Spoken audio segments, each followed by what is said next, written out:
With me now is somebody that keeps the lights on. That's because it's Joe Sikorski, and we're going to be learning a little bit about electricity.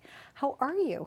I'm very well. Thanks for inviting me. We met so many years ago. In fact, right when you were starting this particular project, and it's a documentary, a film, you've got many different things, but it all revolves around electricity, but it's not what most people would expect, right? Who is the center of your universe? Nikola Tesla. Aha! Which is a name that a lot of viewers probably never heard of, which is sad because he's not really taught in the school system. But he really invented so many things that other inventors got credit for. And what we're trying to do is raise awareness of who he was, correct history, and give him the credit that he deserves. Hopefully continue his research in some capacity. Now, Tesla had a connection in Long Island, New York, right? Yes, so he did. Tell us about that. How did that happen? How did you discover this nugget of amazingness? Well, Tesla's lab for his most ambitious experiment, which was to send free wireless energy to any point on the globe, happened right here, practically in our backyard, in Shoreham, New York, at a lab called Wardenclyffe. And that laboratory was deteriorating for many years, and there was a group called the Tesla Science Center who have been trying to save this property, and they struggled for many years. Many dedicated people struggled to save this property, and ultimately they were able to save the property after the help of online comedian Matthew Inman, the Oatmeal, who did this crowdfunding campaign, and basically people, $5 at a time, supported this crowdfunding campaign, and they were able to save this property. So it was really a very inspirational story. So we decided to tell the story about that inspirational part, and also educate people on the history of what Tesla was trying to do there, which was really, really fantastic. Now, why do you feel that Tesla kind of got overlooked, or that other people got credited with his inventions? Was it because they had a better PR team at the time? Like, what?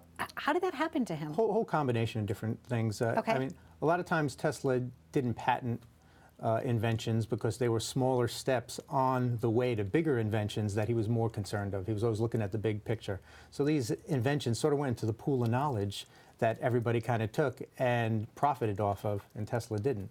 That's one reason. Another reason was, people like Edison, people like J.P. Morgan, they put their money and their energies behind their own inventions or whatever, and that PR really hit Tesla pretty hard. And plus, he invented a lot of things that people just, that he did have patents for, but people incorrectly assume, like radio. Nikola Tesla really had the patents that show that he invented radio, where most people think Marconi invented radio. And the Supreme Court, actually, the year Tesla died, overturned Marconi's claim to radio, saying that he was using 17 of Tesla's patents. So Tesla really is the father of radio. Yet all the radio awards are called the Marconi Awards, and Marconi has contributed to radio immensely, but really Nikola Tesla has not getting the credit in that area that he deserves. Did he leave any heirs? Does he have a family? Did he? Is there anybody here that picked up where he left off? He didn't have any children, but his closest relative is William Turbo, who is his grandnephew, and he was a part of our film Tower to the People, and he's a big supporter of what we're doing, and was so thrilled to have him. He actually came with us to Belgrade. We were invited to Belgrade to show this documentary, and he came with his beautiful wife, Bojana, and helped us to promote this film, and it was such an honor having someone from Tesla's actual bloodline support the film and be a part of the film. Now, Joe, I've known you for a while, as I had mentioned, and you've done other films. Why this one? What was it about it that spoke to your heart? Why did you create this? Well, Tesla was really so screwed over in history. I mean, history really has ignored him. He died penniless and nearly forgotten, and yet the only reason why the lights on are here is because Tesla's inventions, they succeeded. And his greatest experiment took place right here on Long Island, and that he wasn't able to continue with it. The plug was literally pulled by J.P. Morgan, who had funded the project initially. But when he learned that Tesla wanted to give free wireless energy to anyone in the world, the famous apocryphal quote is, where do you put the meter for wireless energy? And he pulled the plug on it, and Tesla fought for many, many years to save this dream of his, and they tore the tower down to pay his creditors. It was really a sad story. But then when all this happened with the saving of the museum, with the whole world uniting to give a few dollars at a time to save this property, it was such an inspiring story and put sort of a happy ending on this tragedy. And I said, we have to tell this story. And so we did. And hopefully we are getting the word of what Tesla did. We're getting the word out of how the whole community can help transform this property into a museum by helping the Tesla Science Center at Wardenclyffe. So it's really a multi-layered project. And you're obviously very passionate about it. When you first heard of this story, I guess, take me back to the moment of inspiration for you. What was that moment? Who said what to you? And then you said, okay, I'm doing this. Oddly enough, my first exposure to Tesla, because I was one of those people that had not heard of Tesla. I went through the whole educational system and never heard the name Tesla. And I was more interested in the fringe conspiracy stuff at first because, I had read about the FBI investigating him and that this scientist had supposedly created a death ray. And I was into the more fringe conspiracy.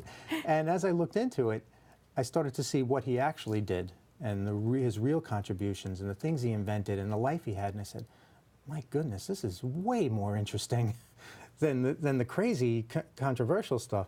And as I saw that he really hasn't been vindicated in history, and he just kept getting pushed down and pushed down.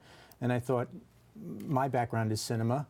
Let me do what I can to try to raise awareness of who he is.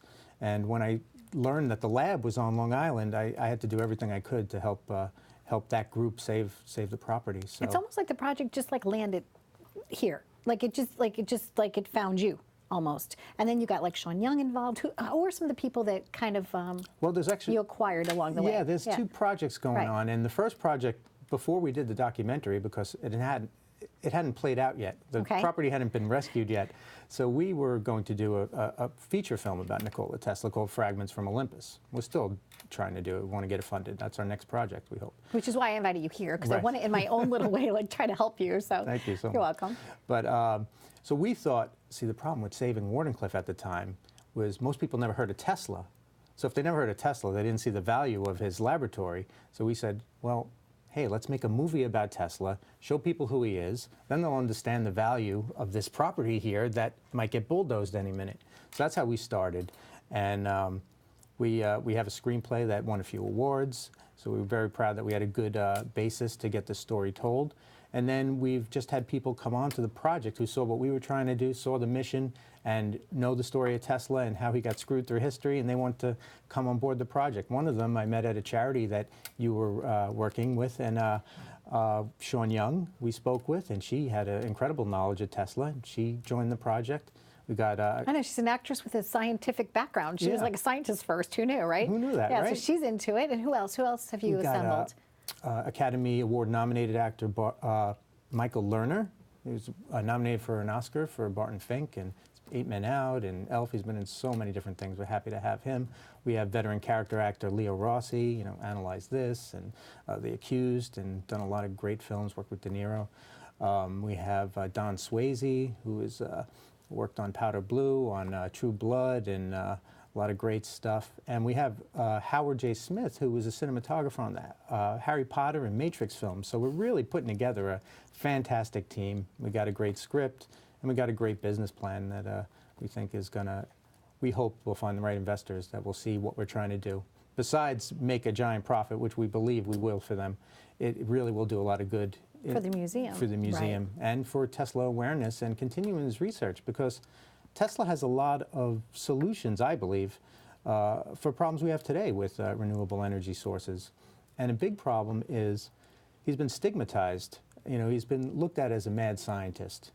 And that's really kind of shunned him from the scientific community. But slowly, his reputation's starting to be rehabilitated, and scientists are starting to see the value and say, well, maybe he wasn't so crazy. Well, he was a lot before his time. That's the problem. They thought he was crazy. You're right. And now we have some great physicists. People who work at Brookhaven National Lab, and people are starting to take another look at Tesla and say, wow, there might be something here. So that's very exciting. Even on the Tesla Science Center board, they have 2 physicists who, who are looking at what Tesla did, and it's great. If people look at it with an open mind, perhaps there is something in his research that could be useful for us today, as opposed to just discounting him as the crazy person who fed pigeons. Pigeons need to eat too. Pigeons need to eat too. And I'm making light of it, but you know, it really is a process and it really is a journey. And here you are, present day. You know, we're talking in 2016, going into 2017, and you're here almost like a cheerleader for him. Like, you know, somebody needs to carry the torch, and like that's the reason too that I asked, does he have any heirs? You know, and it's wonderful that he has his nephew, but so much knowledge sometimes unfortunately dies with a person. Right. And I really feel like they need a champion. So congratulations to you for this project. I wish you all the best. And I know that film's going to definitely do really, really well. Thank you so much. How can people reach out to you? What is the website that they can get more information? They can go to teslasdream.com to inquire about the film, to get links to see our new documentary. It's on iTunes, it's on Google, it's on Amazon. Go to teslasdream.com. I would encourage people to go to teslasciencecenter.org, and they can learn about the museum and maybe support the museum, maybe throw some money their way. There's exciting things happening there, and we're going to have a world-class museum on Long Island thanks to them. So it's really a lot of exciting things happening. And I just want to give a shout out to the young entrepreneurs that were on Fire Island that were painting shells, and they're yelling out, "Shells, 5 cents for a shell, 5 cents for a shell." And I came out of the restaurant and I saw you sitting right there on the park bench, and that's what really connected us back together. Meeting. Chance meeting again. It was lovely that you're back in my life. It's really great to know you. Please stay tuned for more on Live It Up, and you never know who you're going to meet. Somebody's selling shells, and now, you know, who knows? We could keep the lights on at this museum for a really long time and hopefully bring some light to the universe. Thanks for watching.